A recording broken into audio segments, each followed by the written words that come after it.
Telugu movie run రాజా run ద్వారా heroine గా career మొదలుపెట్టిన హీరోయిన్ సీరత్ కపూర్ ఆ తర్వాత ఆశించిన స్థాయిలో అవకాశాలు దక్కించుకోలేకపోయింది. తర్వాత టైగర్, కొలంబస్ లాంటి సినిమాలు చేసినా అవి బాక్సాఫీస్ వద్ద సరిగ్గా ఆడలేదు. ముంబైలో పెరిగిన సీరత్ కపూర్ మనసంతా బాలీవుడ్ మీదనే.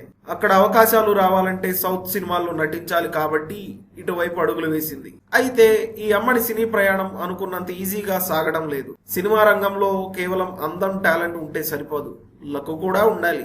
సీరత్ కపూర్ విషయంలో ఇది అందనంత ఎత్తులో ఉన్నట్టు స్పష్టమవుతోంది. చేతిలో కావాల్సినన్ని అవకాశాలు లేకపోయినా, చెప్పుకోదగ్గ హిట్స్ లేకపోయినా బాలీవుడ్ ఫిలిం మేకర్స్ ను ఆకర్షించడానికి తన ప్రయత్నాలు తాను చేస్తూనే ఉంది. ఇందులో భాగంగా సీరత్ కపూర్ రిలీజ్ చేసిన సెమీ న్యూడ్ ఫొటోస్ ఇప్పుడు ఇంటర్నెట్ లో వైరల్ అయ్యాయి.